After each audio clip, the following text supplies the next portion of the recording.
નમસ્કાર મિત્રો, education with Jignesh ચેનલમાં તમારું સ્વાગત છે અને હું છું જિગ્નેશ.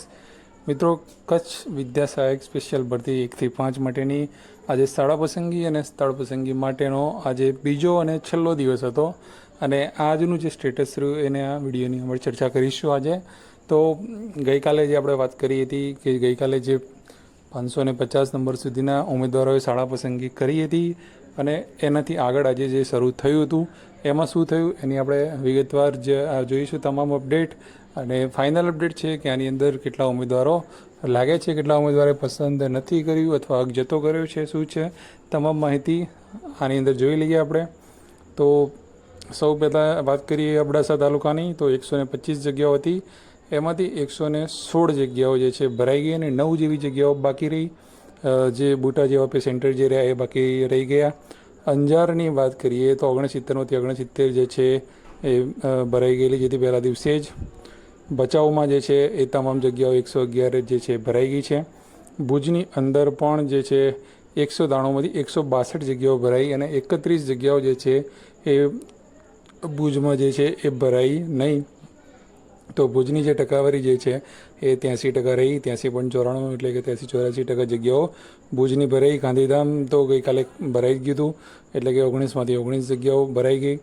લખપતની વાત કરવામાં આવે કે લખપત ગઈકાલથી જે આપણે જોઈ રહ્યા હતા કે લખપતમાં એક પણ જગ્યા ગઈકાલે નહોતી ભરાઈ, આજે બપોર સુધી પણ નહોતી ભરાઈ, પણ પછીથી ઉમેદવારોએ જે છે એમાં પસંદગી કરી હતી અને 85માંથી 65 જગ્યાઓ જે છે એ ભરાઈ છે અને 20 જેવી જગ્યાઓ જે છે એ લખપતની જે પણ જે છે બાકી રહી ગઈ છે. નલિયા જેવા વિસ્તાર જે છે એ લખપતના નલિયા તો અબડાસામાં આવે છે, તો લખપતની 20 જેવી સ્કૂલો જે છે બાકી રહી ગઈ છે અને લખપતની ટકાવારી જોવા જઈએ તો 76.74% જગ્યાઓ ભરાય, 76.47 જગ્યાઓ ભરાઈ છે.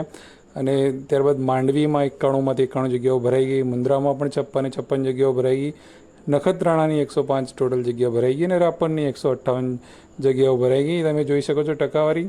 તો કુલ 1012 ઉમેદવારો જે છે હતા અને સામે 1012 જગ્યાઓ બતાવવામાં આવેલી હતી. સ્કૂલોની સંખ્યાની વાત કરીએ તો સ્કૂલોની સંખ્યા 992 હતી અને એની 1012 જગ્યાઓ હતી. ભરાઈ ટોટલ વાત કરીએ તો 952 જગ્યાઓ ભરાઈ છે. બાકી જગ્યાઓ જે રહી છે એ 60 જગ્યાઓ બાકી રહી ગઈ છે. ઓવરઓલ કચ્છની ટકાવારી આખી ગણીએ તો 94.07% જગ્યાઓ ભરાઈ છે. 6% જગ્યાઓ જે છે ખાલી રહી ગઈ છે. 60 જગ્યાઓ બાકી રહી ગઈ છે.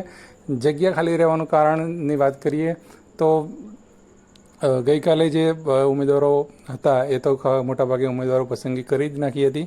અને આજની વાત કરીએ તો આજે જે છેલ્લે જે ઉમેદવારો જે હતા એ અમુક જે આંતરિક વિસ્તારો જે છે ભુજના જે અમુક રણ વિસ્તારના જે ભાગો જે છે, અબડાસા અને આજે લખપતના જે અમુક તાલુકાની જે જગ્યાઓ જે છે એ ઉમેદવારોએ પસંદગી નથી ઉતારી, એટલે કે હક પોતાનો જતો કર્યો છે અમુક ઉમેદવારોએ એને અમુક ઉમેદવારો ગેરહાજર રહ્યા. એના કારણે જે છે એ 60 જેવી જગ્યાઓ બાકી રહી જવા પામી છે ઓવરઓલ.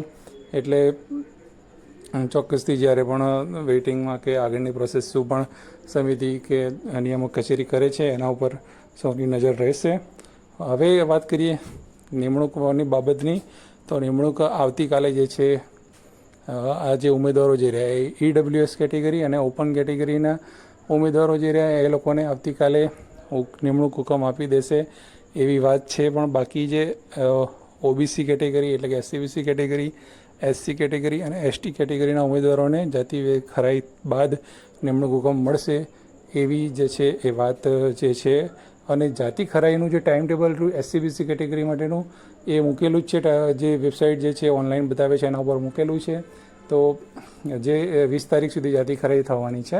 તો જેટલા પણ કેટેગરીના ઉમેદવારો જે છે SCના, OBCના અને STના એ તમામ ઉમેદવારો જે છે એ તમે આવતીકાલે જે છે એ ત્યાં તો તમારે જવાનું જ છે. તમે ત્યાં જઈને એમને પૂછવાનું છે નિમણૂક હુકમ અંગેની શું માહિતી છે, કેમ કે બધી અલગ અલગ માહિતી આપી રહ્યા છે. કોઈ ચોક્કસ જે છે એ માહિતી ત્યાંથી શેર કરવામાં નથી આવી રહી કે કેટેગરીના ઉમેદવારોએ શું કરવાનું છે. તો ઓફિશિયલ માહિતી હજુ કોઈ અપડેટ એ બાબતમાં કરી નથી.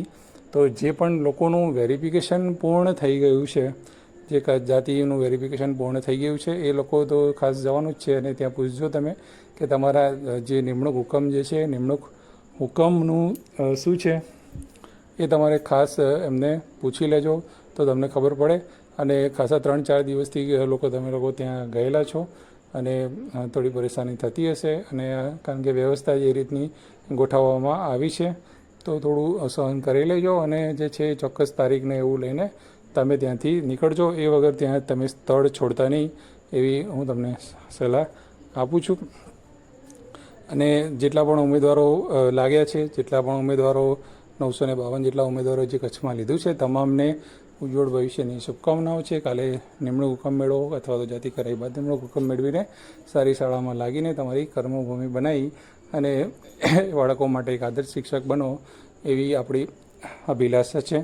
હવે વાત કરીએ 6 થી 8ની કે 6 થી 8ની સામાન્ય ભરતી જે અટકી પડેલી જે છે એ જ્ઞાન સહાયક વિથ MSc જે આપણો પ્રશ્ન જે ચાલે છે એના કારણે અટકી પડી છે અને ઘણા મિત્રો જે છે એ આપણા એના જે નોટિફિકેશનની રાહ જે છે જોતા હોય છે અને આપણો વિડીયો પણ આપણે મૂકીએ એટલે તરત પહેલી જ કોમેન્ટ આવે છે કે 6 થી 8નું શું થયું. તો 6 થી 8નું કાલના ન્યૂઝ ફરી રહ્યા છે, કદાચ તમને ખબર હશે, મેં પોસ્ટ દ્વારા પણ તમને માહિતી આપી હતી. પણ હવે આ જે માહિતી જે છે એ આ માહિતી મેં પોતે નથી મેળવી પણ મને પણ વાયા માહિતી મળી છે.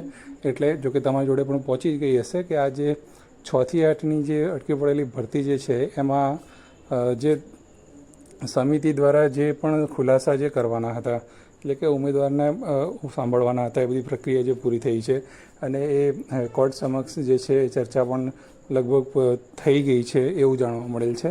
તો હવે ટૂંક જ સમયમાં, ખૂબ જ ટૂંક સમયમાં જે છે એ 6 થી 8ની ભરતી માટેનું નોટિફિકેશન છે જે ઉમેદવારો માટે અગત્યની સૂચના જે છે એ વિદ્યા સહાયક ભરતી બોર્ડની જે વેબસાઇટ જે છે ઓફિશિયલ વેબસાઇટ એના ઉપર મુકાઈ જવાની પૂરેપૂરી સંભાવના છે. બરાબર છે. આવા એક સમાચાર મળેલા છે. હવે કોઈ એવું નહીં કહેતા કે તમને ક્યાંથી સમાચાર મળે, શું મળ્યા, પણ વાત જે છે એકદમ નક્કી છે, કન્ફર્મ છે. તો આગામી સમયમાં નવરાત્રિનો તહેવાર આવી રહ્યો છે તો મેં જે રીતે પોસ્ટમાં તમને કહ્યું હતું એવી રીતે કે નવરાત્રિના ગરબા રમવાની સાથે તમારી જિલ્લા પસંદગી ચાલુ રહેશે અને દિવાળીમાં મીઠાઈ ખાતા ખાતા તમે કદાચ દિવાળી બાદ હવે તમારે શ્યોર તહેવારમાં હાજર થવાનું તો ત્યારે જ આવશે, પણ એ બધું આખી પ્રોસેસ જે છે એ તહેવારોની અંદર તમારી ચાલશે એટલું નક્કી છે. એટલે કે હવે તમામ જે બાબત છે એ પૂરી થઈ ગઈ છે. આશા રાખીએ કે નવી કોઈ અડચણ ના આવે, કેમ કે ખબર નહીં આ ભરતી નવેમ્બરથી ચાલુ થઈ છે, ગયા નવેમ્બર 2024થી ચાલુ થઈ છે પણ એ પૂરું નથી થતી કે પૂરું થવાનું નામ જ નથી રહેતી. અને અમે ખાસ 6 થી 8ના ઉમેદવારોએ ઘણી બધી રાહ જોઈ છે. પહેલાં સામાન્યની ભરતી થશે ને પછી 6 થી 8 કચ્છની ભરતી થશે તો એની અંદર પણ કેટલો સમય લાગશે એ વિચારી શકાય છે. તો તમામને best of luck, all the best કે આગામી વીક જે રહ્યું એ તમારા માટે ખૂબ જ સારું રહે. તો આવી નવી અપડેટ માટે આપણે એજ્યુકેશન વિથ જિગ્નેશ ચેનલ સાથે જોડાયેલા રહો. તમામ પ્રકારની અપડેટ 6 થી 8ની પણ આપણે આપતા રહીશું અને વિડીયો સારો લાગે તો લાઇક જરૂરથી કરજો, કોમેન્ટ કરવાનું ભૂલતા નહીં, શેર જરૂરથી કરજો.